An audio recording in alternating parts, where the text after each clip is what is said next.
Lo venimos reiterando desde el inicio de la crisis sanitaria. Las residencias de personas mayores necesitan mayor dedicación y ocupación, mayor coordinación por parte de la Administración sanitaria competente. Como saben, a partir del estado de alarma, centralización de recursos a partir de la última prórroga, cogobernanza, es decir, Junta de Andalucía, la titular por transferencia de competencias sanitarias, y en este caso sociosanitarias, y por otro lado el Gobierno de la Nación. Hay muchas peticiones que han hecho desde la patronal de cuidado de personas en Andalucía durante esta pandemia. Muchas de ellas han caído en saco roto. En cualquier caso, la lucha prosigue.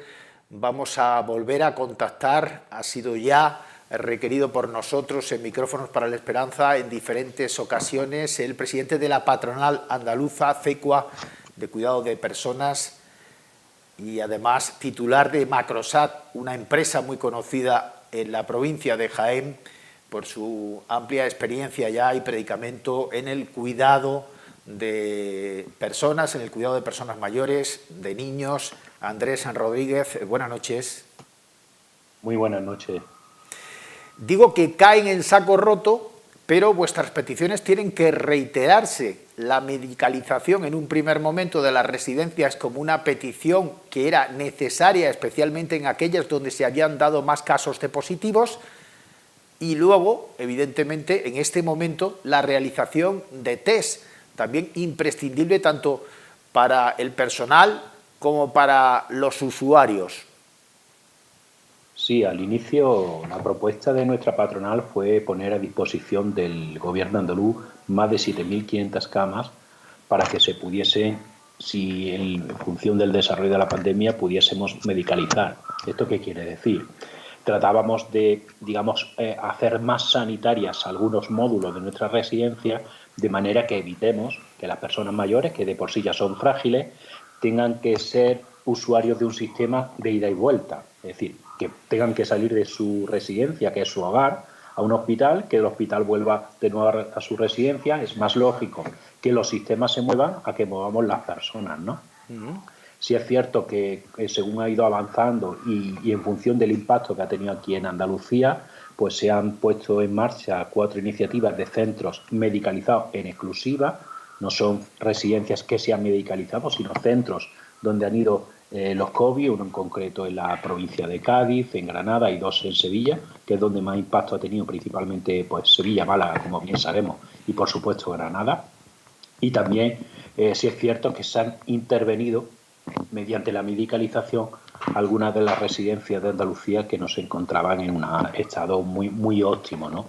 Pero tenemos que hablar de que prácticamente estamos hablando que más del 95% en el caso andaluz, eso en el contexto nacional, en el caso andaluz más del 97% son residencias libres de usuarios de COVID. Entonces, no obstante, esa petición de test lógicamente se mantiene. Es verdad que en el último boletín de vuestra patronal, tu homóloga nacional, estatal, subrayaba ese dato: 92,74% de las personas residentes en geriátricos de vuestra competencia, es decir, geriátricos privados, no han sufrido ningún tipo de contagio. Es un dato muy significativo porque hay una literatura, esa posverdad que tanto abunda en redes sociales, que ha situado posiblemente por ejemplos concretos, focos concretos, brotes concretos como el de la Comunidad madrileña, las residencias en un estado cuasi apocalíptico. Sí, es cierto que Madrid ha sido muy duro, pero también es cierto que hay un relato interesado de cómo se ha ido impactando el COVID-19 en el ámbito de la residencia. Estamos algo que no está al albor de Europa o de la OMS, del resto de países del mundo, donde más del 40% en Europa, por ejemplo, el impacto ha tenido en el ámbito residencial. Estamos hablando que el COVID impacta principalmente a las personas más vulnerables. Las personas más vulnerables vivan en sus casas, vivan en su residencia, que es su otra casa, estén en un hospital o estén con un familiar. Es decir, ha atacado a aquellos que son más vulnerables y más débiles. ¿Qué ocurre? Que el sector residencial, lógicamente, pues tenía una población muy importante su centro, que principalmente son mayores, con lo cual, si el COVID entraba en una residencia, se producía un efecto exponencial, ¿no? No olvidemos que esto es una crisis sanitaria, no es una crisis social, y los sistemas sociales han respondido sin medios y sin recursos. Ni siquiera los medios, si ya disponían de pocos o precarios el sistema sanitario, imagínese usted el sistema social. No tiene sentido que quien tiene la población más vulnerable no tenga los recursos para afrontarlo. Ha sido una situación dantesca, ¿no? Y en el caso, como usted bien apuntaba, de Madrid, ni qué decir tiene. En el caso de Madrid, creo que hay además incompetencia. Pero serán las autoridades judiciales quien determine cuáles son las responsabilidades y hasta dónde. Hay un comentario en ese mismo contexto, ya digo, mitad verdad, mitad mentira, que se ha trasladado cual mantra y siempre encapsulado en una clarísima fake news. Y era decir, a partir de la comunicación de determinadas residencias al sistema público sanitario de positivos o al menos con síntomas evidentes de contagio de COVID-19, la negativa por parte del hospital a trasladar el enfermo, a enviar una unidad medicalizada que trasladase a esos enfermos de los geriátricos. ¿Qué hay de verdad y qué hay de mentira en ese comentario que se ha propalado tanto a través de las redes sociales? Hay de verdad, durante unos días, no solo Madrid, sino otra comunidad, puede ser la nuestra, sí, hemos tenido dificultades en la derivación de personas mayores al sistema sanitario hospitalario. Muchas dificultades. De hecho, en algunos casos tenemos residencias que han acudido a la Fiscalía o a la Guardia Civil ante la imposibilidad de la derivación. El caso además de Madrid, que es extremo, no solo es que nos ha producido esas derivaciones, y además cuando se ha producido un fallecimiento, cuando una persona de COVID no la puedes tocar porque no sabe el motivo del fallecimiento y no sabe el efecto que puede ocasionar, no se puede tocar a la persona, y además, en el caso de Madrid, han tardado prácticamente 72 horas los servicios funerarios en poder recoger a las personas de estos centros. Con lo cual, ¿cómo se puede demonizar a un sector y construir un relato de que en las residencias privadas matamos a los mayores cuando Madrid ha montado una morgue pública enorme con miles y miles de personas fallecidas? Este relato interesado de poner el ventilador para demonizar y culpabilizar a irresponsabilizar es una falta, creo, que de madurez, digamos, democrática y de madurez como sociedad.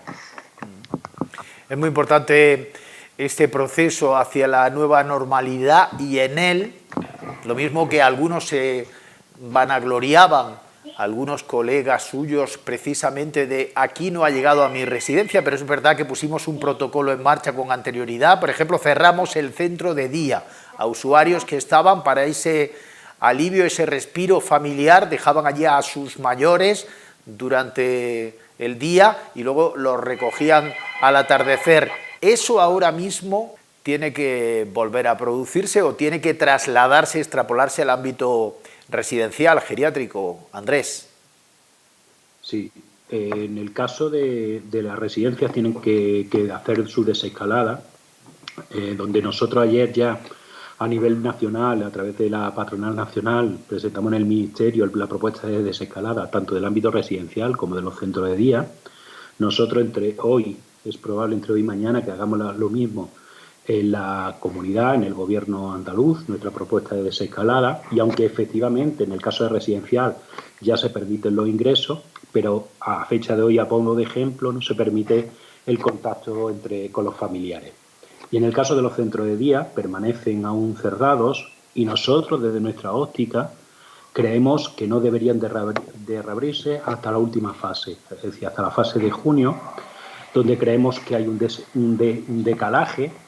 Pensemos que son centros de día donde son usuarios que entran al centro de día y regresan a sus casas diariamente, de forma que hay una entrada y una salida, y además que tiene un contacto muy cercano, muy permanente, tanto con los profesionales como el resto de usuarios. Son centros, digamos, de recuperación al igual que ocurre con los centros de participación activa, que son centros de ocio, donde existe un contacto muy estrecho entre los usuarios y, lógicamente, creemos que es un lugar de alto riesgo. O sea, yo ya puedo ir a una residencia, a un geriátrico y visitar a mi familiar, porque a mí esa imagen que he visto tantas veces, junto a una residencia, un familiar llamando al personal y pidiendo que su madre o su padre se asome a la ventanita un momento, no sé, me desgarra por dentro. ¿Eso ya se puede hacer en esta fase 1? Bueno, se puede hacer. Realmente lo que se puede hacer son ingresos de usuarios y en ese ingreso puede haber un acompañamiento previo y debe por parte de la familia. Lo que no pueden hacer los familiares de momento es hacer visitas a los usuarios. Ya. ¿Qué estamos haciendo? Utilizar los mecanismos que nos permiten las tecnologías, principalmente voz o videollamada, como es nuestro caso, para que puedan mantener un contacto con los familiares. De hecho, disculpen, algunos de nuestros centros están generando incluso vídeos que envían a las familias para que puedan ver un poco el estado de los mismos, ¿no? Sí se puede hacer a través de la visita previa porque se permite el día 27 el ingreso, pero la visita de familiares aún no se puede realizar.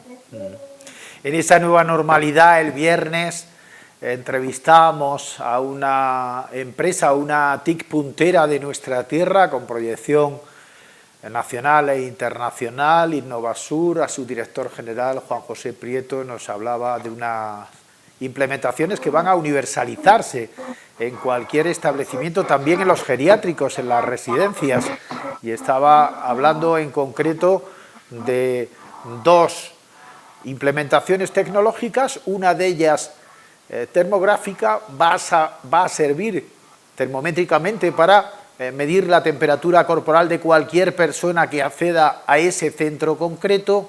Por otra, el reconocimiento facial, muy importante también para facilitar todo ese tipo de protocolos en personal de esos centros asistenciales, así como, por supuesto, en el caso de los propios residentes o cuando ya se permita, evidentemente, los acompañamientos, las visitas, etcétera, etcétera. ¿Cómo va ese proceso de adaptación a la nueva normalidad en nuestra residencia, señor Rodríguez?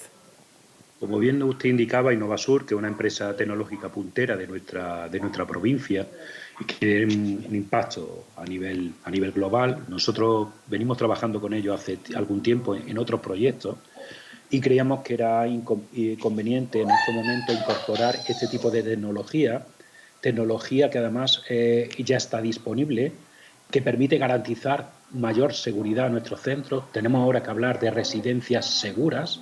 Sí. Y para proyectar esas residencias seguras hay elementos tecnológicos como puede ser el reconocimiento facial o la toma de temperatura, que son elementos preventivos que permiten controlar y generar y garantizar la trazabilidad del tránsito de personas, tanto de usuarios de profesionales, en este caso también, por supuesto, de familias, ¿no? Con lo cual nosotros vamos a hacer 2 ensayos, uno en la provincia de Granada y otro en la provincia de Jaén, ver los resultados, poder emitir informes y a partir de aquí, si es de interés para el sector, el que pueda aportar valor, pues transferiremos los resultados y por otro lado, en su defecto, nuestros centros, si garantiza la seguridad de las familias, si garantiza la seguridad de los usuarios, no le quepa duda que continuaremos con la implementación. 2 experiencias pioneras e innovadoras que van a implementarse en Alcahuete y en Las Gavias, Granada. Andrés Rodríguez, presidente de la Patronal de Cuidado de Personas en Andalucía, CECUA y de Macrosat, aquí en nuestra tierra. Muchas gracias por aceptar, como siempre, esta propuesta de diálogo y me gusta mucho que poco a poco se le vaya viendo ya pues un rostro diferente. Es verdad que estamos todavía todos muy afectados. Hacíamos referencia al principio de este programa a una encuesta, un 46% de la población española ha visto algún tipo de modificación en su salud mental por la pandemia y afortunadamente ya la luz, como dicen algunos expertos, algunos sanitarios, parece ser más intensa al final del túnel. Gracias, hasta pronto, cuídense. Muchas gracias a vosotros. Gracias.